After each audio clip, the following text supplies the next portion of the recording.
Dans cet épisode, je vous propose de découvrir le pouvoir de la vitesse de croisière et comment des petites choses qui nous paraissent insignifiantes peuvent avoir un impact significatif sur notre vie sur le long terme.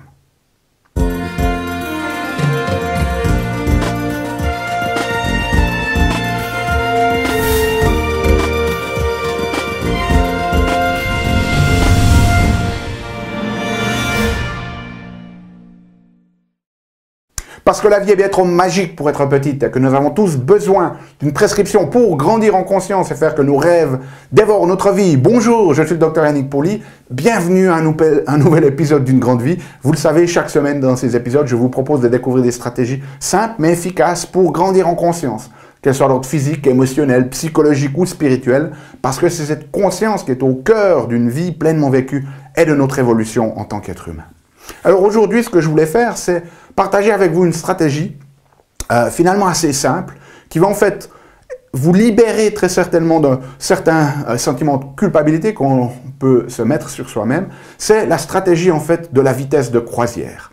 On pourrait peut-être l'exprimer par cette phrase italienne qui dit qui va piano va lontano, celui qui va lentement va loin.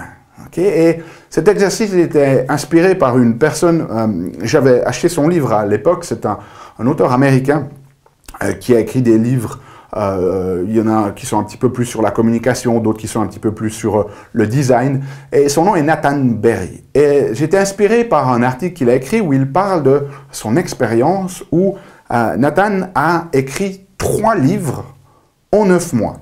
Alors, moi qui ai écrit mon premier livre, et ça m'a pris presque 5 ans pour le publier entre le moment où j'ai commencé de l'écrire et le moment où il est vraiment sorti tout chaud de l'imprimerie, vous pouvez bien vous imaginer que finalement ça a attiré ma curiosité. Comment est-ce qu'il était capable de faire ça? 3 livres en 9 mois. Et en fait, il a fait une chose toute simple, Nathan Berry. Ce qu'il a fait, c'est qu'il s'est engagé à écrire 1000 mots par jour, c'est environ 2 ou 3 pages, pendant 250 jours d'affilée. Et il a juste fait ça un tout petit peu chaque jour, et au bout de 9 mois, il avait 3 livres. Et alors on va contraster cette manière de faire, qui est vraiment, si vous voulez, l'illustration de ce concept de vitesse de croisière, par rapport à la manière dont la plupart d'entre nous, si on a l'envie d'écrire un livre, ben agirions. Et très certainement, ce que l'on ferait, c'est qu'on s'extirperait du monde pendant peut-être 3 ou 4 semaines et qu'on essaierait d'écrire 20 ou 30 ou 40 pages par jour. Okay? Et à ce rythme-là, eh bien évidemment, si vous tenez le coup, soit vous finissez effectivement votre livre, soit c'est vous, l'auteur, qui est fini et vous êtes complètement épuisé à la fin de ça. Alors, peut-être que vous n'avez pas l'intention d'écrire un livre, mais c'était surtout pour illustrer ce concept de la personne qui va gentiment, si vous voulez, un peu comme la tortue, et la personne qui va partir en sprint, un petit peu comme le lièvre. Et de se dire que finalement, la stratégie de cette vitesse de croisière, de pas nécessairement aller à une vitesse très très élevée, eh bien, elle nous amène quand même très loin. Et ça, on le voit par exemple avec les gens, peut-être que ça vous est déjà arrivé dans votre expérience, laissez-moi savoir, mais vous décidez de vous reprendre en charge, hein, vous vous inscrivez au fitness, et puis vous vous dites, waouh, allez, j'y vais 3 fois par semaine. Et vous allez 3 fois par semaine, et au bout d'un moment, ben, c'est comme si vous alliez à fond, vous êtes en train de sprinter finalement, puis au bout de 3-4 semaines, vous abandonnez complètement, et puis finalement, votre abonnement, vous ne l'utilisez même plus pour le reste de l'année. Contraster ça avec une personne qui dirait, tiens, finalement, je vais m'engager à simplement faire 5 appuis faciaux par jour. Imaginez-vous ce que cela va apporter au bout d'une année. Vous avez fait 1500 appuis faciaux de plus que vous n'auriez fait si vous n'aviez pas fait ce choix. Imaginez que vous décidez simplement de manger un légume de plus par jour. Imaginez l'impact que cela a au bout d'une année.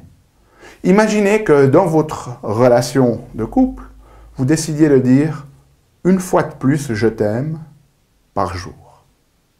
Donc vous voyez à quel point ces petites choses qui paraissent insignifiantes, qui sont tellement insignifiantes en fait qu'elles sont absolument simples à mettre en place, peuvent, sur le long terme, vraiment avoir un impact.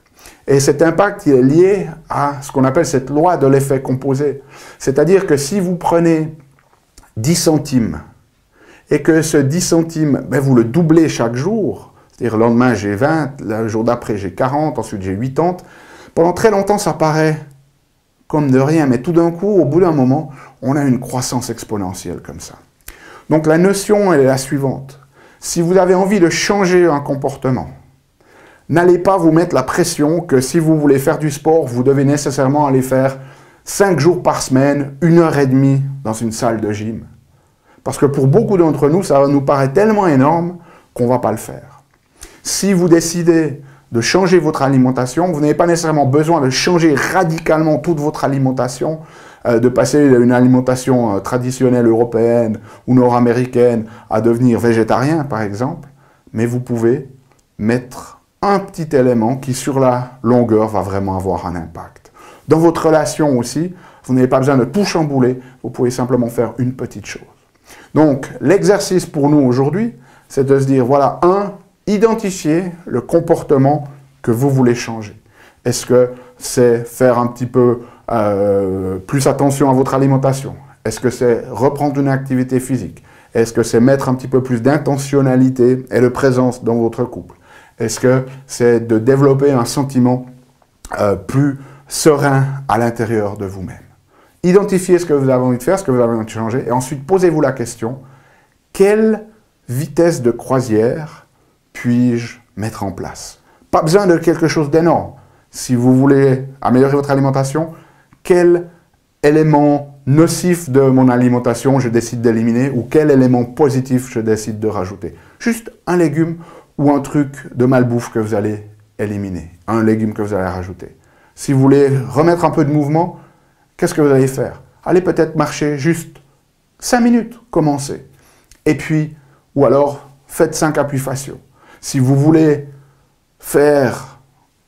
développer un sentiment un petit peu plus zen, pas besoin de vous lancer dans 20 minutes de méditation 2 fois par jour. Commencez simplement peut-être à prendre 10 grandes respirations complètes chaque matin, où vous êtes conscient de l'inspiration et de l'expiration et vous faites ça 10 fois. Okay? Donc choisissez le comportement que vous voulez changer, décidez d'une petite stratégie de vitesse de croisière qui est tellement facile à mettre en place dans votre vie de tous les jours, ça devrait même vous prendre moins de 2 ou 3 minutes à faire, mais qui fait régulièrement, en fait, va vraiment être payant sur la longueur. Et puis ensuite, une fois que vous avez fait ça et que c'est devenu tellement facile que c'est intégré, la question que vous pourrez vous poser ensuite, c'est un petit peu comme lorsque vous passez de l'école secondaire au gymnase, du gymnase à l'université, il y a cette forme de graduation, si vous voulez, comme on dit en anglais, la notion de dire, voilà, maintenant peut-être que je fais 5 appuis faciaux par semaine, comment est-ce que je peux en faire 5 tous les 3 jours? J'ai rajouté un légume par jour, comment est-ce que je peux en rajouter un deuxième? Okay? Je fais 10 grandes respirations le matin, comment est-ce que je peux faire 10 grandes respirations le matin et le soir? Et vraiment d'augmenter de manière qui paraît insignifiante, mais qui, grâce à cet effet, cette loi de l'effet composé, va être extrêmement payant pour vous dans le futur.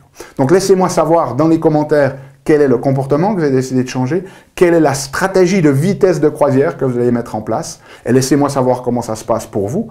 Nous, on se retrouve dans une semaine. D'ici là, souvenez-vous, émerveillez-vous, aimez la vie, et surtout, surtout, contribuez chaque jour un petit peu plus.